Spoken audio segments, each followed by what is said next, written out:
अस्सलाम वालेकुम स्टूडेंट्स। आज हम जो टॉपिक डिस्कस करेंगे वो फर्स्ट ईयर के चैप्टर नंबर 3 से है, मैट्रिसेस एंड डिटर्मिनेंट्स। ये चैप्टर नंबर 3 है फर्स्ट ईयर का। तो आज हम इसी चैप्टर को डिस्कस करेंगे। इस चैप्टर की जो एक्सरसाइज है 3.3, इसके आज हम कुछ क्वेश्चन आज डिस्कस करेंगे। तो एक्सरसाइज 3.3 का क्वेश्चन नंबर 1 है evaluate the determinants। तो डिटर्मिनेंट को evaluate करना है।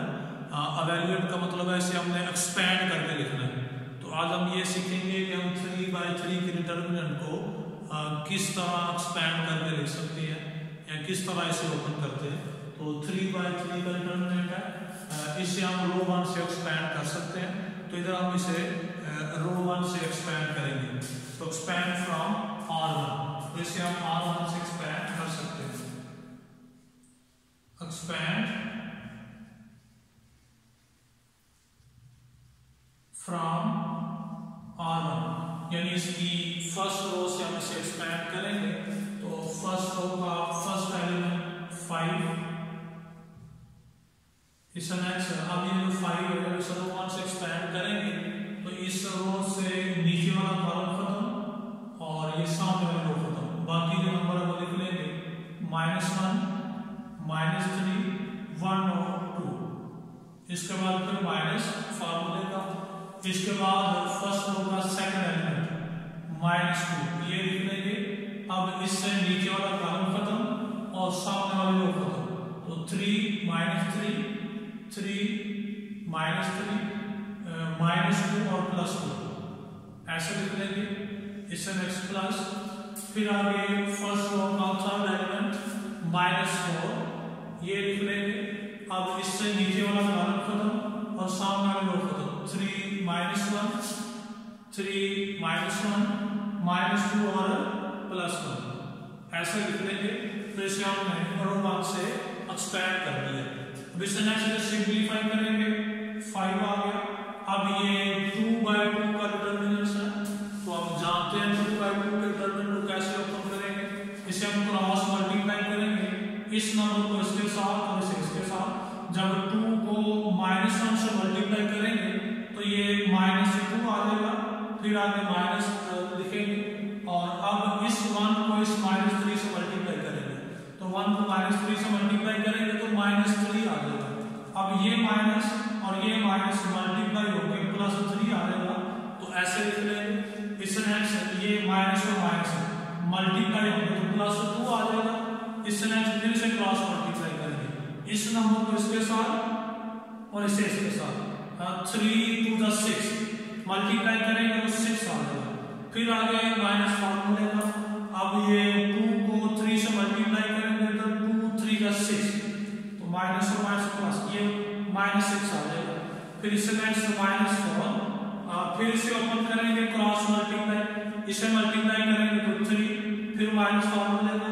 फिर इसे मल्टीप्लाई करेंगे माइनस और माइनस प्लस हो जाएगा और 2 1 2, इसकी जगह 2 आ जाएगा। तो ऐसे लिख लेंगे। अब ये आ गया 5, ये 3 -2 ये इक्वल होगा +1 के, इसकी जगह +1 लिख लेंगे।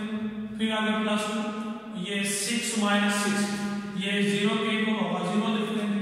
फिर आगे -4 3 -2 तो ये +1 के इक्वल होगा, इसकी जगह +1 लिख लेंगे। अब मल्टीप्लाई करेंगे तो ये 5 आ गया, ये 0 आ गया। 2 को 0 से मल्टीप्लाई करेंगे तो 0, ये -4 तो ये आ जाएगा 5 -4। तो जब 5 में से 4 माइनस करेंगे तो आंसर आ जाएगा +1। यही इसका आंसर है। अब इससे नेक्स्ट इसी एक्सरसाइज के हम क्वेश्चन नंबर 3 की बात करते हैं। तो क्वेश्चन नंबर 3 में रिजल्ट लिखा हुआ है, show that a + l, a और a, दूसरी रो a + l और a, तीसरी रो थर्ड इसकी रो है a और a + l। इसे हमने प्रूव करना है कि ये इक्वल है n² × 3a + l के। तो इधर हमने ये रिजल्ट प्रूव करना है। तो रिजल्ट प्रूव करने के लिए हम इसकी लेफ्ट हैंड साइड को सॉल्व करेंगे और इसे राइट के इक्वल लिखेंगे। तो इधर हम इसकी लेफ्ट हैंड साइड लिखेंगे, लेफ्ट हैंड साइड ए प्लस एल, ए और ए प्लस एल और ए, ये भी ये और ए प्लस एल, हमने इसकी लेफ्ट हैंड साइड लिख ली। अब प्रूव ये करना है कि ये इक्वल है L square is equal L square into 3a plus L, इसके इक्वल प्रूव करना है। तो राइट साइड पे ये जो नंबर आ रहा है 3a प्लस एल, तो सबसे पहले हम इसी नंबर को बनाएंगे। तो ये नंबर बनाने के लिए अब डिटरमिनेंट में कुछ प्रॉपर्टीज है। डिटरमिनेंट में हम रो और कॉलम्स को आपस में ऐड कर सकते हैं, तो यही प्रॉपर्टी हम यूज करेंगे। अगर हम इसके सेकंड और थर्ड कॉलम को इस फर्स्ट में ऐड कर दें तो 3a प्लस एल आ सकता है, 3a प्लस एल। तो फर्स्ट कॉलम में हमने इसके सेकंड और थर्ड कॉलम को ऐड करना है, यानी C1 ये फर्स्ट कॉलम में सेकंड और थर्ड कॉलम को ऐड कर देंगे। तो जब ऐड करेंगे तो ये आएगा 3a प्लस एल। इसी तरह जब सेकंड और थर्ड कॉलम को इसको ऐड करेंगे तो ये भी आएगा 3a प्लस एल। इसी तरह ये सेकंड और थर्ड कॉलम को इसको ऐड करेंगे तो ये भी आ जाएगा 3a प्लस एल। बाकी नंबर ऐसे लिख लिया a प्लस एल और a, इधर भी ये भी a और ये भी a प्लस एल, ऐसे आ जाएगा। यानी किया क्या है, फर्स्ट कॉलम में हमने सेकंड और थर्ड कॉलम को ऐड कर दिया। अब इसके फर्स्ट कॉलम में एक ही नंबर बार बार रिपीट हो रहा है, तो इसे हम कॉमन निकाल सकते हैं। टेकिंग कॉमन,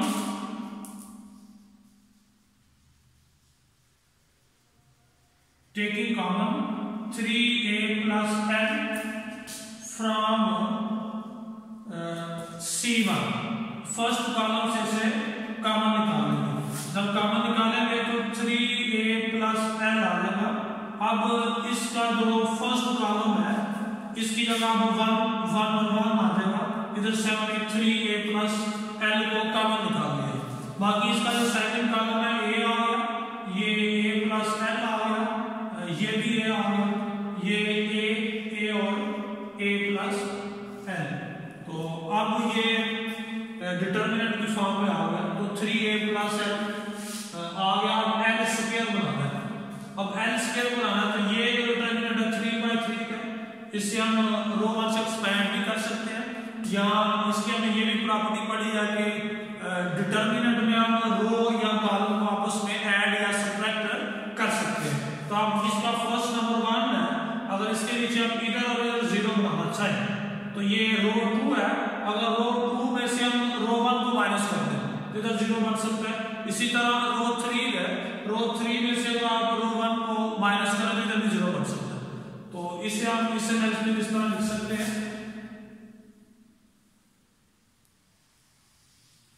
कि ये 3a प्लस एल आ गया, 3a प्लस एल, और इस 1 के नीचे 0 बनाना, तो ये R2 है, तो इसे हम लिख सकते हैं R2 माइनस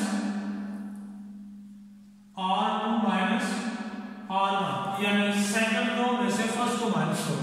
तो जब माइनस करेंगे ये R2 ये R1 ये, तो 1 माइनस 1, यानी पहली रो में ऐसे लिख लेंगे 1a और a। सेकंड में जब माइनस करेंगे तो 1 माइनस 1 करेंगे तो बेटा ये 0 के इक्वल आ जाएगा। इससे नेक्स्ट a प्लस एल है और माइनस a प्लस एल और माइनस a और प्लस a कैंसिल हो जाएंगे, इधर जस्ट एल बन जाएगा। इसी तरह इधर a माइनस a करेंगे तो ये 0 के इक्वल आ जाएगा। अब ये इसकी थर्ड रो इधर 0 बनाना है, तो R2 minus R1, third row में से भी हम रो 1 को माइनस करेंगे, तो थर्ड रो ये है, तो 1 माइनस 1 ये 0 के इक्वल आ जाएगा। ये a है R3 माइनस R1, तो a माइनस है 0 के इक्वल।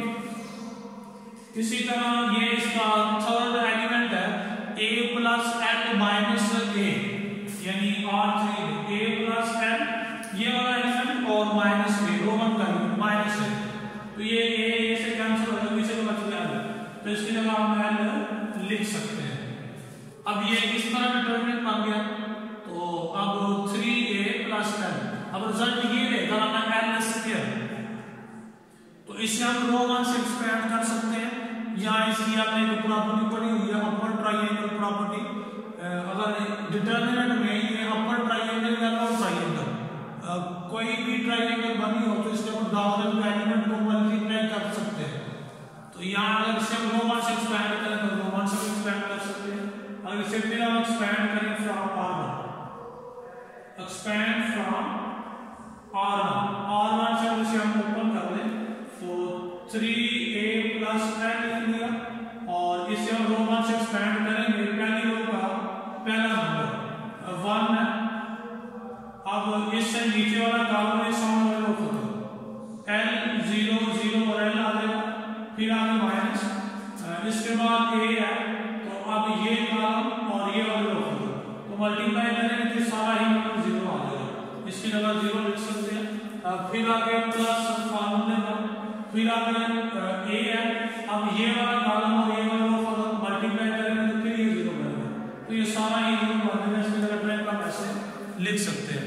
अब ये आ गया 3a प्लस l, 1 को मल्टीप्लाई करेंगे तो ये आ जाएगा l 0 0 और l। अब इसको हम क्रॉस मल्टीप्लाई करें तो 3a प्लस l है, क्रॉस मल्टीप्लाई करेंगे तो ये l स्क्वायर माइनस 0, तो 3a प्लस l सार इसके आ जाएगा l स्क्वायर, तो इसे ऐसे लिख सकते हैं l square 3a plus l। तो यही इसकी राइट हैंड साइड है जो हमने प्रूव करनी थी। तो hence proved left hand side is equal to right hand side. तो ये था हमारा आज का लेक्चर एक्सरसाइज 3.3 से रिलेटेड। इससे नेक्स्ट लेक्चर में इंशाल्लाह हम इसके कुछ और भी क्वेश्चन डिस्कस करेंगे। ठीक है बेटा, अल्लाह हाफिज़।